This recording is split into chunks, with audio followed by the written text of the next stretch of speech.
My name is Hector, and sharing this chapter of my life isn't easy. I often wonder why so many men, including myself, feel compelled to find completion in relationships and the conventional idea of family. If that belief hadn't been so deeply ingrained in me, perhaps I wouldn't have entered another relationship after the turmoil my ex-wife, Allison, brought into my world. To keep my anonymity, we'll stick with Hector as my name. At the time of this story, I was 33 and Allison was 27. Our meeting wasn't a classic romance. We weren't high school sweethearts or college lovers. We met in the most unexpected way, through my job as a customer care representative.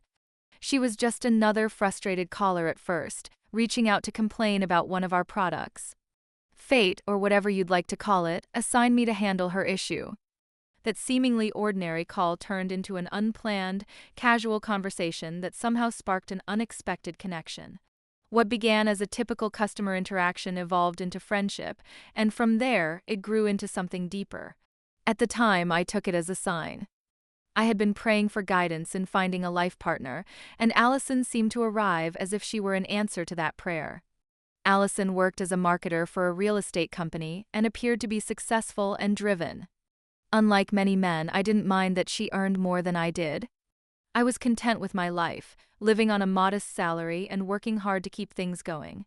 During the year we dated, I never suspected she would betray me. I had experienced infidelity in high school, but this was different. My connection with Allison felt real and built on trust. For the first time, I felt like I had found genuine love. She made me feel like the luckiest man alive. When I introduced Allison to my parents, they loved her instantly. Her calm, affectionate nature won them over quickly. On her side, her parents welcomed me warmly as well. It all seemed perfect, like puzzle pieces, falling into place. Feeling confident, I proposed, and to my relief and joy, she said yes. Our wedding was a beautiful celebration shared with friends, family, and colleagues. Among the guests was Scott, a coworker Allison had mentioned before. I hadn't thought much about him. Meeting him for the first time at our wedding seemed innocuous. The first months of our marriage felt blissful, filled with the excitement of starting a new chapter together. We moved into a larger apartment that met Allison's high standards, moving away from my modest bachelor pad. I was happy to take that step, even though it came with higher expenses. Allison proved to be an attentive and caring wife, handling many of the household chores and making our home feel warm and welcoming.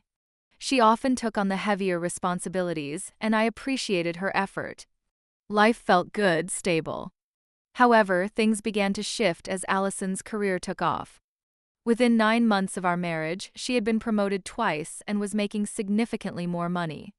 While I was genuinely proud of her success, it came at a cost. Her job demanded constant travel. Meetings with clients, attending high-stakes property showings, and long work dinners became the norm. It felt like she was always on the move, and we rarely spent a full week together. The plans we made were often interrupted, rescheduled, or canceled altogether. Conversations about her frequent absences turned into delicate, almost rehearsed exchanges. I tried to express how I felt left behind, neglected by the whirlwind of her career. She listened, but her responses were always the same. She had to meet her career demands, and making money was necessary. The emotional distance between us grew. What hurt more was how intertwined her schedule seemed to be with Scott's. He became a near-permanent fixture in her stories, always by her side during those urgent meetings and business trips. At first, I tried to suppress the insecurity gnawing at me. The logical side of my brain kept reminding me that Allison had always been faithful, that I shouldn't let jealousy get the better of me. But the evidence was hard to ignore. Scott was either picking her up from our house early in the morning or calling her at the crack of dawn to remind her of a flight or meeting. Even breakfast, one of the few moments we had together, was often cut short by her rushing out the door to meet him. The more I tried to discuss this, the more strained our conversations became. Allison always had a reason, always an explanation for why things had to be the way they were. She never seemed to notice how much the situation was impacting me. On the rare nights she was home, it felt as if her mind was still elsewhere, constantly buzzing with the next task or appointment. One evening, I decided to wait up for her. She had told me she'd be home by 9 p.m., but it was nearly midnight when she walked in.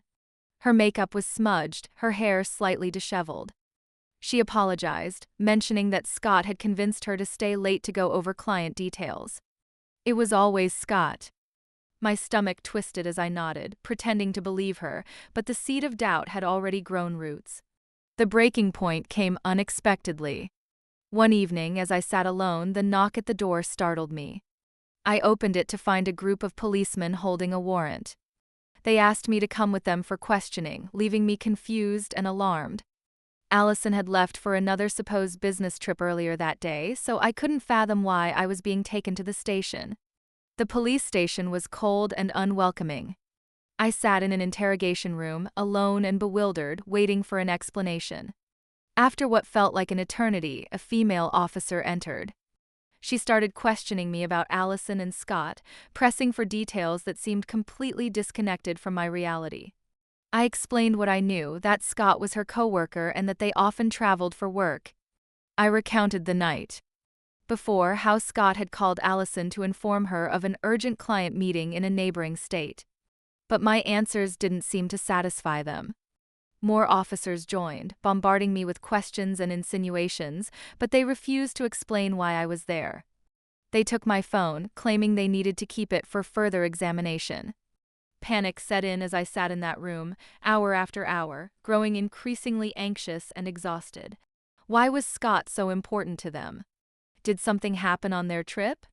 The scenarios running through my mind became darker as the hours passed. Finally, their tone shifted. They began suggesting that I was jealous and implying that I might have been driven to act irrationally because of it. The accusations, thinly veiled in their questions, pushed me to my breaking point. I demanded to know why I was there, why they were fixated on Scott, and what he had to do with me. The room fell silent, and the officers exchanged looks. It was then that they revealed the truth. Scott had never left town with Allison. The supposed trip had been a lie. Scott had been attacked and hospitalized, and Allison was with him when it happened. The shock left me breathless. The woman I trusted had deceived me, and the implications of the officers' questions began to make sense. Scott and Allison were more than just coworkers, they were involved. My suspicions, long brushed aside, were true. The betrayal hit like a physical blow, leaving me numb and struggling to process it all. The officers continued their line of questioning, prying for any sign that I might have been involved out of jealousy. I felt like I was trapped in a nightmare, accused of crimes driven by emotions I hadn't acted on. Exhaustion overtook me as I explained repeatedly that I knew nothing of Scott's personal life outside work.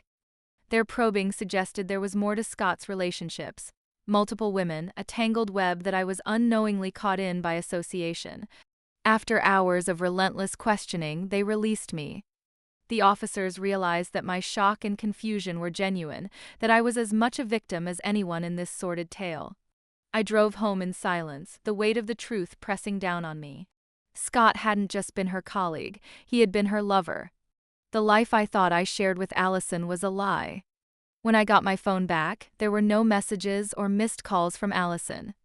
Determined to confront her, I called, my hands trembling as I dialed. She picked up after a couple of rings, her voice weary as she said she was at the hospital with Scott. The confirmation of her infidelity pushed me over the edge. There was no more doubt, no more benefit of the doubt to give. That night, I stayed up packing her belongings, each item a painful reminder of what we once had. Next morning, I called my workplace, citing a family emergency, and drove her things to her parents' house. I left without speaking to them or her, determined to sever ties completely. When Allison returned days later, she looked broken and informed me that Scott had succumbed to severe burns from the incident. The news did nothing to move me. I told her everything I knew, that I was aware of their affair. She broke down, pleading and insisting it was a one-time mistake, but it was too late. I had already reached out to a lawyer and initiated divorce proceedings. I couldn't bear to stay with someone who had deceived me so completely. The trust was gone, shattered beyond repair. The days that followed were a strange mix of relief and grief. I had taken the first steps toward cutting Allison out of my life, but the emotional wreckage she left behind was overwhelming. Her calls and messages became a constant presence, filled with tearful apologies and empty promises. She begged for a chance to explain, swearing that it had been a mistake, but I couldn't bring myself to listen. The betrayal was too profound, the lies too numerous. I had already made my choice, and there was no turning back. Allison's parents reached out, confused and heartbroken. They hadn't known the full extent of what had happened until I showed up with her things. They tried to mediate, suggesting counseling or at least a conversation, but I stood firm. The marriage I thought I had was gone, and nothing could rebuild it. I wanted peace, even if that peace was lonely and hollow for the time being. The divorce process was emotionally taxing, but it was also a necessary step toward reclaiming my life. I leaned on friends and family who reminded me that the pain would eventually fade. Work became a distraction, an anchor that kept me grounded when the memories threatened to drown me. Nights were the hardest. I'd lie awake, haunted by images of Allison and Scott, replaying the months of lies in my mind, questioning how I hadn't seen it coming. The weight of betrayal had me doubting my ability to trust again, to let anyone close. Months passed, and the divorce was finalized. Allison continued to reach out sporadically, but I never responded. I refused to allow her back into my life, not after the humiliation, the deceit, and the involvement of police and suspicions. There were moments when anger would flare up, a mix of frustration at her audacity and my own gullibility. But slowly, the anger began to dull, replaced by a determined sense of self-preservation. Healing was a slow process. I avoided relationships, unsure if I could ever open myself up to that level of vulnerability again. Trust felt like a distant concept, something fragile and out of reach. The scars of betrayal were deep, but over time, they began to blend into the fabric of who I was becoming, a man who had endured and survived. Allison tried to come back months after our divorce, reaching out to see if we could start anew. But I couldn't entertain the thought. The past was an anchor I wasn't willing to carry anymore. I had rebuilt too much to let her tear it down again. To this day, the experience has shaped how I view love and trust. It's made me wary, more guarded, but also stronger. I've learned that while betrayal can break you, it doesn't have to define you. Moving forward, I hold on to that hard-earned lesson and focus on what I can build for myself and my future. Dear listener, if you've reached this far, thank you for sharing in my story. Your support means everything. If you found any part of this story helpful or meaningful, please consider subscribing. It's a small gesture that makes a big difference.